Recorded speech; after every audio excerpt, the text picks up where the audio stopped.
কটা বাজে? ফেরার তো কথা। এদিকে ঋদ্ধি সবার সামনে অ্যানাউন্স করে দিল 48 ঘন্টার ভেতরে নাকি গঙ্গা আয়ুষের বিয়ে হবে। এদিকে গঙ্গার দাদুকে কিচ্ছু জানানো হয়নি। তোমরা বাড়ি ঘর সাজিয়ে রেখেছো, এদিকে আর কোনো অ্যারেঞ্জমেন্ট নেই। আর যাই হোক, এইভাবে বিয়ে হয় মাসিমণি, এটা কিন্তু ইম্পালসিভ ডিসিশন নেওয়া হয়ে যাচ্ছে। এইভাবে বিয়ে কিন্তু হয় না। আমার মনে হয় যে বিয়েটা একটুখানি পিছিয়ে দেওয়া উচিত। কি বললি?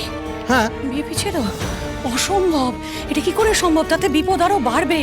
কেউ তোরা বুঝতে পারছিস না সিচুয়েশনটা কি? আরে বড় বৌদি সকালবেলা বাবা মাকে নিয়ে মন্দিরে গেছে ওদের নামে পুজো দিতে। যেভাবেই হোক ঋদ্ধির সঙ্গে আমাদের কন্ট্যাক্ট করতেই হবে এট এনি কস্ট। শোন, ওরা ফিরে আসার আগে জানতে হবে ঋদ্ধি কোথায়। প্লিজ ফোন কর, বনিকে একটা ফোন করতে হবে। আমি ফোন করছি, আমি এক্ষুনি ফোন করছি। আরে এক্ষুনি বল যেখানে আছে ফিরে আসতে। আপনারা দেখতে পাচ্ছেন আমরা এখন চলে এসেছি ঘটনাস্থলে। এইখানে কিন্তু আজকে ভোরবেলায় প্রখ্যাত তিলোত্তমা সেনগুপ্তকে খুন করা হয়েছে। এখানে চাঞ্চল্যকর ঘটনা ঘটে গেছে। 3 মাসে মোট 5টি খুন হয়েছে। পুলিশ তদন্ত চালালেও এখনো খুনের ব্যাপারে কোনো সদুত্তর মেলেনি পুলিশের কাছ থেকে। আচ্ছা মিস্টার মিসেস সিংহরায়, আপনারা তো প্রথম দেখেছিলেন এখানে খুন হয়েছে, আপনারাই তো পুলিশকে খবর দিয়েছিলেন। প্লিজ বলতে পারবেন খুনের সময় কি আপনারা সেখানে ছিলেন? অত ভোরে আপনারা এখানে কি বা করছিলেন? দেখুন, আমরা কি করছিলাম, আমরা কি দেখেছি, কি জানি, সবটা পুলিশকে জানানো হয়েছে। কি জানিয়েছেন সেটা আমরাও জানতে চাই, খুলে বলুন।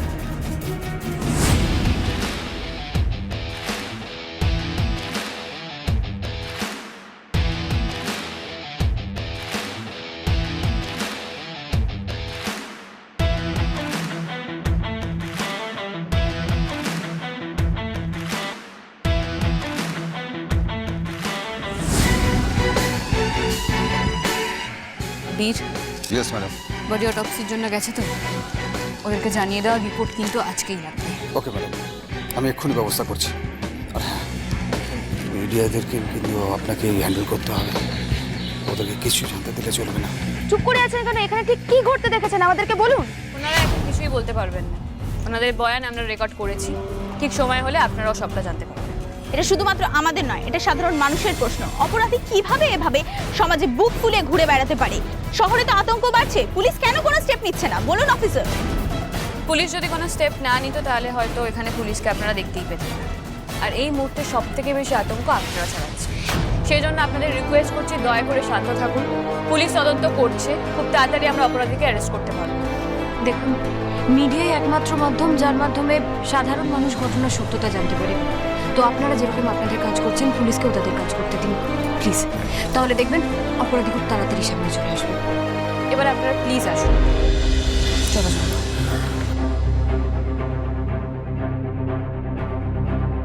জানবো, তোমরাই যেহেতু প্রধান সাক্ষী, তোমরাই যেহেতু পুরো বিষয়টা দেখেছো সবার আগে, তোমাদের বয়ান রেকর্ড করা হলো ইনভেস্টিগেশনের জন্য তোমাদেরকে লাগতে পারে। আর ইম্পর্টেন্ট বিষয়টা হলো এই পুরো ঘটনাটা যেন আমাদের মধ্যেই থাকে। আর ওই মেয়েটা যে বেঁচে আছে, ওকে যে আমরা বাঁচিয়ে নিয়ে ফিরছি, আর ও কী করছে, কোথায় আছে, এটা যেন কেউ না জানতে পারে। রাইট। আয়ুষ ফোন করছে। হ্যাঁ আয়ুষ বল। হ্যাঁ বনি মিমি, বলছি বাবা আর মামামের কোনো খোঁজ পেলে? ওরা আমার সাথেই আছে, আমরা সবাই একসাথে আছি। আসলে ওদের ফোনটা সুইচ অফ হয়ে গেছিল, আমরা কিছুক্ষণের মধ্যেই আসছি। হ্যাঁ হ্যাঁ ঠিক আছে, তোমরা তাড়াতাড়ি ফেরো প্লিজ।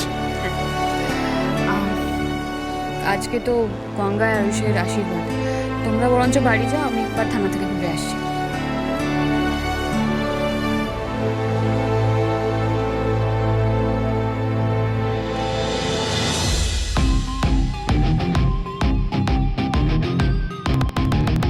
এই খুনের ঘটনাটা নিয়ে প্যানিক ছড়ানোর আগেই আমাকে আসল খুনিকে খুঁজে বের করতেই হবে।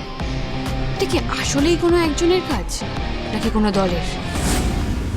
এই শোন ঋদ্ধি, তোর না উচিত মৈনাকের পিছনে না দৌড়ে, বাইরের ঝামেলায় না জড়িয়ে এ বাড়ির কথা ভাবা।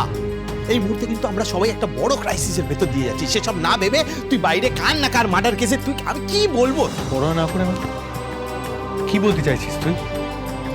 পরিবারে পরোয়া করি বলেই তো আমি মইনাকে ফলো করছিলাম, পরিবারকে প্রোটেক্ট করার জন্য। এই শোন, তুই না সবসময়। আচ্ছা ঠিক আছে ঠিক আছে, কেন তোরা ঝামেলা করছিস বল? তুমি বুঝতে পারছি না, তোরা জানিস না যে বিয়ে already running, shortage of time, আমাদের অ্যারেঞ্জমেন্ট করতে হবে বিয়ে। কি করছিস বলতো? বড় বৌদিরা ফিরে আসার আগে অ্যাট এনি কস্ট আমাদের বিয়ের সমস্ত আয়োজন সেরে ফেলতে হবে। হ্যাঁ, আর গঙ্গার দাদুকেও তো এখনো ফোন করা হয়নি। না, সেটা হয়ে গেছে। আমি আস্তে আস্তে গাড়িতে ওনাকে ফোন করেছিলাম, উনি আসতে পারবেন না, কালকে আসবেন। আর এই বিয়েতে ওনার কোনো আপত্তি নেই। যাক বাবা, খুব ভালো। কিরে, হ্যাঁ বলছি যা, হাতে আর সময় নেই, দুজনে রেডি হয়ে নে, তারপরে বিয়ের সমস্ত আয়োজন শুরু করতে হবে তো। আর রুক্মিণী, তোমার কিন্তু ছেলের বিয়ে বলে কথা, তোমাকে সব দায়িত্ব নিজে হাতে পালন করতে হবে। একদম, আমার ছেলের বিয়ের কাজ আমি নিজে হাতে করব, ধুমধাম করে দেবো ছেলের বিয়ে। যা।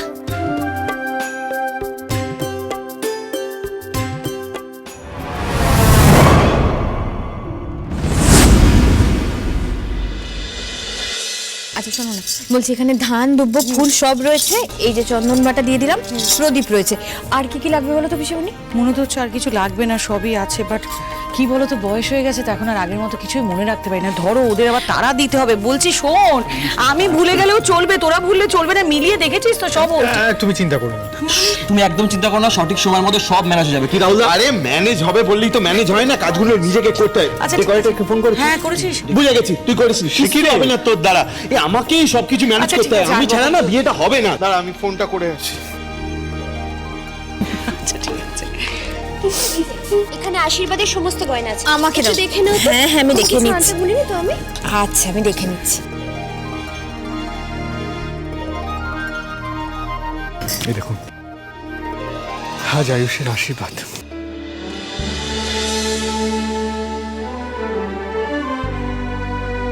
ও যাকে ভালোবাসে তার সাথে ওর বিয়ে হতে চলেছে।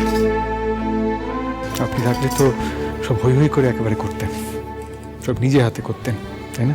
আপনি চলে গেলেন কেন বলুন তো? আপনার তো আজ এখানে থাকার কথা। চলে যাবার এত তারা কি ছিল আপনার?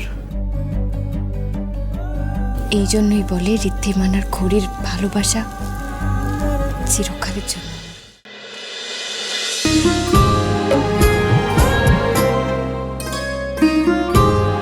কি ব্যাপার, আমাকে দেখে ছবিটা সরিয়ে নিচ্ছিলেন কেন? না মানে আপনি আমার খারাপ লাগার তো কোনো কারণ নেই ঋদ্ধিমান বাবু। আমি তো জানি খড়ি আপনার কাছে কি, আয়ুষের কাছে কি। আর এটা তো সত্যি, মায়ের মতন আর মা হওয়ার মধ্যে অনেক তফাৎ। আর আমি যতই চেষ্টা করি না কেন, আয়ুষকে যতই ভালোবাসা দিই না কেন, আয়ুষের মনে ওর মায়ের জন্য যে জায়গাটা আছে সেটা ওর মায়েরই থাকবে। আরে যাদের আশীর্বাদ তাদেরকে ডাক। আয়ুষ গঙ্গা কোথায়? আমরা আয়ুষকে নিয়ে চলে এসেছি। এদিকে আয়। কিন্তু গঙ্গা কোথায়? এই যে চলে এসছে আমাদের ব্রাইড, চলে এসছে।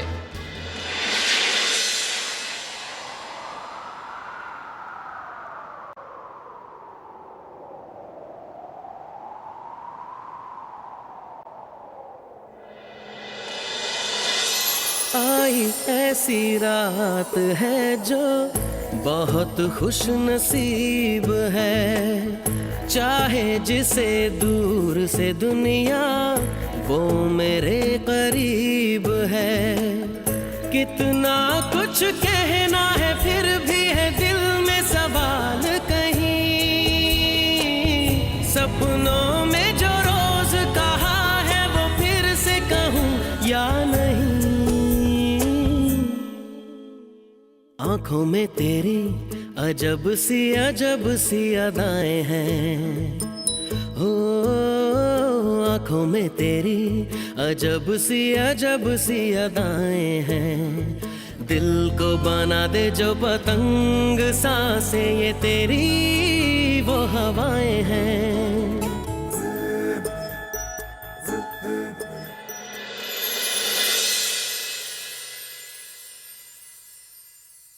শ্রীদা, আমাদের হাতে একে অপরের নাম লিখে দেবে প্লিজ। নিশ্চয়ই, দাও। কিন্তু আজ আসল অপরাধীকে সামনে আনতে শ্রীধার এই ডায়েরিটা আমাকে দেখতেই হবে। এই সব কিছুর পিছনে শ্রীধার হাত আছে।